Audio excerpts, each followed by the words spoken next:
আমি চট্টগ্রামের পতেঙ্গা থেকে মোহাম্মদ ইমরান বলছি। এটি আমার প্রথম ঘটনা ভূত কথায়। আজকে আমি যে ঘটনাটি বলবো সেটি আমার সাথেই ঘটেছে।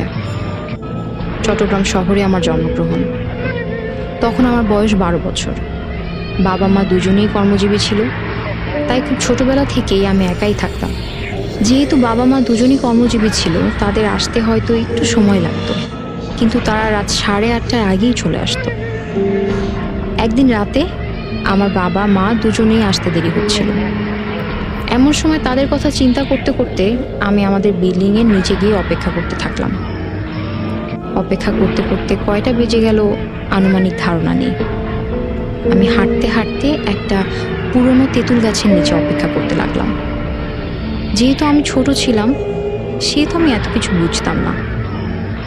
হঠাৎ করে আমার কাছে কেমন জানি সব কিছু ঠান্ডা ঠান্ডা অনুভব হচ্ছিল। আমি যেহেতু বেশি বুঝতাম না, তাই আমার মধ্যে কেমন জানি একটু ভয় ভয় কাজ করছিল মনের ভেতর।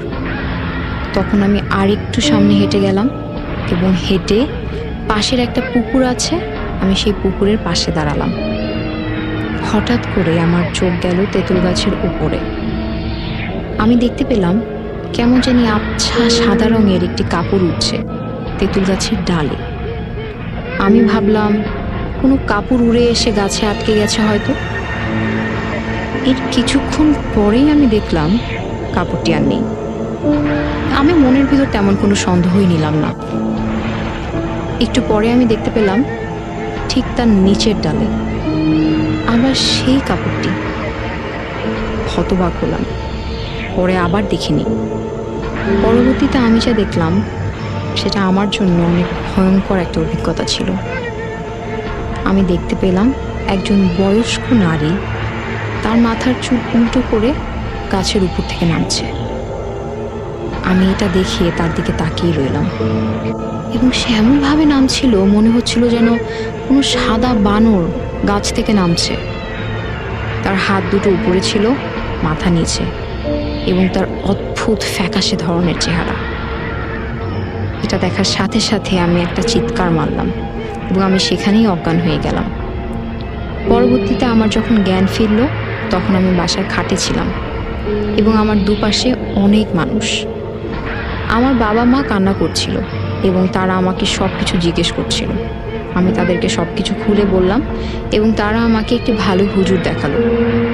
যদি এই সমস্যাটা এখানে কেটে যেত তাহলে আসলে অনেক ভালো হতো, কিন্তু না। আমার এই ঘটনাটির 41 দিনের মাথায় আরো বড় কিছু অপেক্ষা করছিল।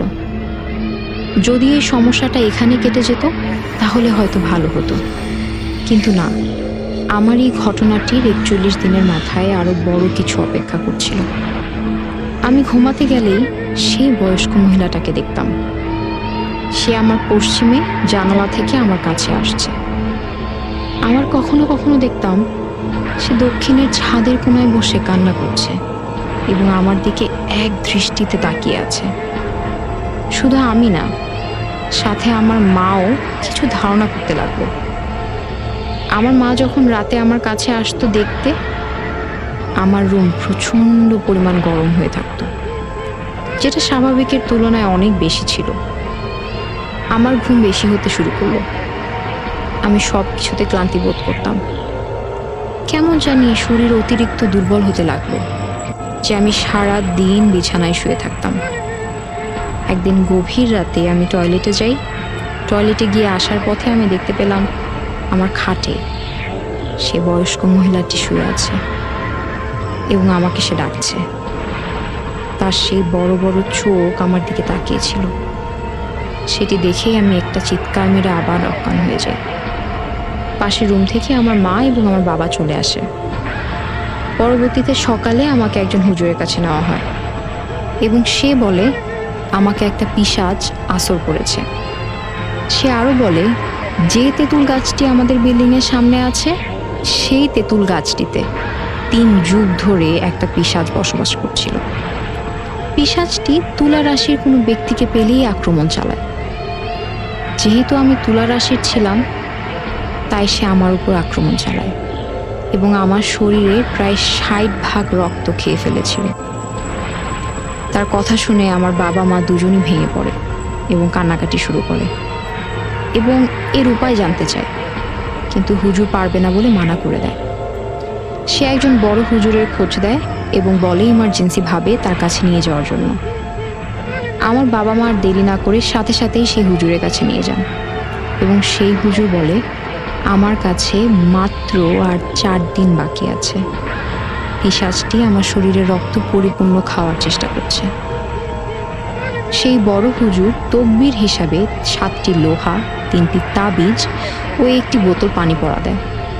সে বলে রাত 12টা বাজে সেই তেঁতুল গাছটিতে 5টি লোহা এবং 2টো লোহা আমি যে রুমে থাকি সেখানে শক্তভাবে পুঁতে দেওয়ার জন্য। যে তাবিজ 3টি দেয় সে তাবিজ 3টি, একটি আমার কোমরে ও একটি আমার গলায় দেওয়ার জন্য, আর একটি যে পুকুর আছে সে পুকুরে ফেলে দেওয়ার জন্য। আমার বাবা মা সব কিছু সাহসিকতার সাথে করে এবং আমি আজ সুস্থ আছি আলহামদুলিল্লাহ।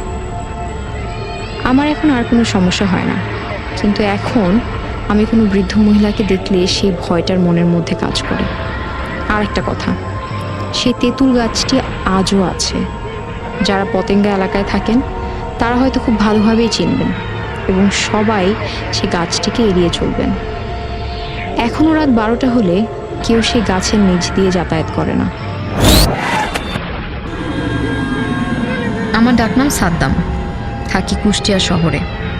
জীবনে প্যারানর্মাল ব্যাপারগুলো নিয়ে অনেক স্টাডিও করেছি, সেটা করতে যেয়ে ব্যাপকভাবে সাফারও করেছি, এমনকি এখনও করেই চলছি। আমার কাছে এখন এই ব্যাপারগুলো ভৌতিকতার ব্যাপার মনে হয় না। আজ এমন একটা ব্যাপার শেয়ার করব যেটা আমাকে সর্বক্ষণ পীড়া দেয়। যখন সবে বুদ্ধি হয়েছে তখন থেকেই এক মহিলাকে দেখতাম, ভয় পেতাম। যেমন ধরুন, শুয়ে আছি, আমাকে সে জানালা দিয়ে ডাকছে, কিংবা আব্বু আম্মুর সাথে টিভি দেখছি, বাহিরে থেকে মহিলাটা নাম ধরে ডাকছে। কিন্তু মজার ব্যাপার, তাকে শুধু আমিই দেখতাম আর আমিই শুনতে পেতাম, অন্য কেউ দেখতে পেত না বা শুনতেও পেত না। যখন ডাকতো আব্বুকে বলতাম, আব্বু কোলে করে নিয়ে যেত, হাতে লাঠি ধরিয়ে দিয়ে বলতো যেখানে আছে মারো, মেরে বলো চলে যেতে। আমি মারতে গেলেই মিলিয়ে যেত আর দূর থেকে হাসতো। এভাবে অত্যাচারটা বেড়ে গেল। তখন ক্লাস 4-এ পড়ি, খালামণির সাথে শুয়ে আছি, আব্বু আম্মু অন্য রুমে ঘুমাচ্ছে। হঠাৎ ডাকে ঘুম ভাঙে, দেখি জানালার বাইরে মহিলাটি দাঁড়িয়ে জানালার ভেতর দিয়ে হাত ঢুকিয়ে দিয়েছে। ওনার হাতে কালো জেল জাতীয় কিছু একটা ছিল। উনি বলেছিল, আয় তোকে কালি মাখিয়ে দিই। আমি সেদিন প্রথম তাকে দেখে এতটা ভয় পেয়েছিলাম, চিৎকার করতে চেয়েও পারিনি, শুধু গোঙানোর শব্দ হচ্ছিল। উনি আমার হাত ধরে টান দেয়, তখন সেন্সলেস হয়ে যায়। পরে সেন্স আসলে দেখি আব্বু আম্মু খালামণি সবাই মাথায় তেল দিচ্ছে। ভোর রাতে তো পুরো একদম হুলস্থুল কাণ্ড বেঁধে গেছে, সবাই কান্নাকাটি। আব্বু খালাকে বকছে যে কিভাবে ঘুমায় যে এই অবস্থায়, তবু অন্য রুম থেকে আম্মুরা চলে এসেছে, অথচ তখনও খালার ঘুম ভাঙেনি। খালা কোনো কিছুর জবাব দিতে পারে না। আমার যে হাত ধরে টান দিয়েছিল ওই হাত নাড়াতে পারছিলাম না, কালো শিরা আঙুলের দাগ বসে গিয়েছিল হাতে। পরদিন মসজিদে হুজুরকে দিয়ে আমাকে ঝাড়িয়ে আনে, সাথে কিছু পানি পড়া দেয়। আব্বু আম্মু খুব টেনশনে ছিল। কিছুদিন পর আমাকে একজনের কাছে নিয়ে যাওয়া হয়। আমাকে বলা হয় উনি আমার মামা। উনি তার আলমারি থেকে একটা পুরনো বই বের করে নেয়, যদিও সেই বই কোন ভাষায় লেখা তার রহস্য আমি এখনও ভেদ করতে পারিনি। হ্যাঁ, দেখেছিলাম আমি বইটা। আমাকে সামনে বসিয়ে নিয়ে একটা আয়না আর এক গ্লাস পানি নিয়ে লোকটা বসে। আয়না আমার বিপরীত দিকে ঘোরানো ছিল, কিছু দেখতে পারছিলাম না। উনি ওই বই দেখে বিড়বিড় করে অনেক কিছু বলতে থাকে। কিছু সময় পর উনি আয়নার দিকে ইশারা করে কিছু দেখায়। আমার আব্বু আম্মু দেখে কেমন জানি করে ওঠে। আম্মু সহ সেখানে উপস্থিত অনেকগুলো মহিলা কান্নাকাটি শুরু করে। হঠাৎ জ্ঞান হারালাম। পরে জ্ঞান ফিরে দেখি আমি আমার বাসায়, সব কিছু নর্মাল হয়ে যায়। তারপর থেকে আর কখনোই ওই মহিলাটিকে দেখিনি। সেদিন কি হয়েছিল সে ব্যাপারটা আব্বু আম্মুকে প্রশ্ন করেও কোনো উত্তর পাইনি। এভাবে অনেক বছর কেটে যায়। তখন ক্লাস 8-এ পড়ি। নানা মারা গেলে তার চল্লিশা করার জন্য আমি, ছোট খালা, আম্মু সহ খালাতো ভাই বোনরা সবাই নানি বাড়ি যাই। যেহেতু যোগাযোগ ব্যবস্থা খারাপ, বাসে করেই যাই। করিমনে চড়ি। ৮ ঘন্টার উপরে গ্রামের রাস্তায় হাঁটতে হয় পৌঁছাতে। আমরা করিমন থেকে নেমে খালাতো ভাই বোনের সাথে পাল্লাপাল্লি করে দৌড় দিই, কে আগে যেতে পারে। একসময় দেখি তারা পাল্লা দিতে দিতে ঘুরে আম্মুদের কাছে চলে যায়। আমি ওভাবেই তাদেরকে ছাড়াই এগোতে থাকি। হঠাৎ নানাকে দেখতে পাই রাস্তার পাশে দাঁড়িয়ে। আমি যেতেই সুন্দর একটা হাসি দেয়, আমিও হাসি দিই, কিন্তু বুঝতে পারছিলাম না আমি কেমন একটা ঘোরের ভিতর চলে যাচ্ছি। তিনি আমার থেকে অনেকটা দূরে ছিল। আমাকে বলছে, আসো আমার কাছে। তাই বলে হাঁটতে শুরু করে। আমিও পিছ পিছ হাঁটতে থাকি। হঠাৎ একটা ব্যাপার মাথায় আসতে ঘোর কেটে যায়। নানা মারা যাবার আগে প্রায় 10 বছর ধরে প্যারালাইজ ছিলেন। ওটা মনে পড়তেই আমি দাঁড়িয়ে যাই। নানা জঙ্গলের ভিতর মিলিয়ে যেতে থাকে। আমি তাকিয়েই থাকি। হঠাৎ পেছন থেকে মা ডাক দেয়, বলে, ওখানে কি করছিস? আমি বলি, নানা। আম্মু বলে, হ্যাঁ, ওই জায়গাতে তোর নানার কবর। কেন, মাটি দেওয়ার সময় আসছিলি না? পরে আম্মু মনে হতেই আম্মু আমার হাত ধরে টানতে টানতে নিয়ে যায়, কারণ আম্মুই আমাকে আসতে দেয়নি জানাজার সময়। আর এইটা যে কবরস্থান আমার সেটা জানার কথাও না। আম্মু আমাকে এই নিয়ে কোনো প্রশ্ন জিজ্ঞেস করেনি, আর আমিও কিছু জানতে চাইনি। পরে শহরে এলে আব্বুকে সব ঘটনা খুলে বলি। আব্বু বলে, ভয় না পেতে, কেউ আমার কোনো ক্ষতি করতে পারবে না। ব্যাপারটাতে আমার প্রথমে খটকা লাগে। আরেকটা ব্যাপার আমি খেয়াল করতাম, মামারা আমাকে অন্যের কাছে পরিচয় দিতে গেলে কখনো ভাগ্নে বলতো না, ভাসতে বলতো। এই ব্যাপারগুলো আমাকে ভাবাতো। আমাকে কেন জানি বড় মামাদের বাসায় যেতে দেওয়া হতো না, সেটাও লক্ষ্য করতাম। একদিন বড় মামার বাসায় কোনো এক কারণে যাই। যে ঘরে একটি ছবি টাঙানো দেখি। ছবিটি ছিল বড় মামার সাথে সেই মহিলা যাকে আমি আগে দেখতাম। আমি জিজ্ঞেস করতেই মামি কিছু বলে না।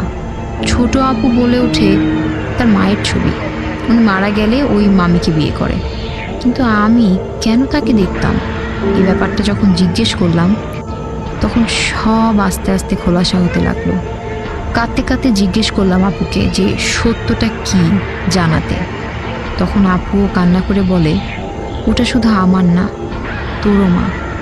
আমার বয়স যখন 1.5 মাস তখন আম্মা গলায় দড়ি দিয়ে মারা যায়। আর আমি যাকে আম্মু বলে জানি উনি আসলে আমার ফুপু। তার বাচ্চা কাচ্চা হতো না বিধায় আমাকে নিয়ে যায়। ফুপু ফুপাদের কাছে তাদের পরিচয়ে পরবর্তীতে বড় হই, তাদেরকেই বাবা মা বলে জানি। সেদিনের পর থেকে নিজেকে পৃথিবীর সব থেকে বড় অসহায় মনে হওয়া শুরু হয়। প্রতিদিন রাতে একা একা কাঁদতাম, মাকে ডাকতাম, আর একটা বার আমাকে যদি দেখা দিত, কিন্তু পাইনি কখনো দেখা। তখন থেকেই মাথায় ভূত চাপে আমাকে আমার মার সাথে আবার যোগাযোগ করতে হবে। তিনি আমাকে কি বলতে চাইতেন সেটা জানতে হবে। শুরু করি প্যারানর্মাল ব্যাপারগুলো নিয়ে স্টাডি করা, বিভিন্ন আমল করা, কিন্তু কখনো পাইনি তার দেখা আবার। ঘটনা বলতে যেয়ে শুধু অঝরে কেঁদেই গেছি।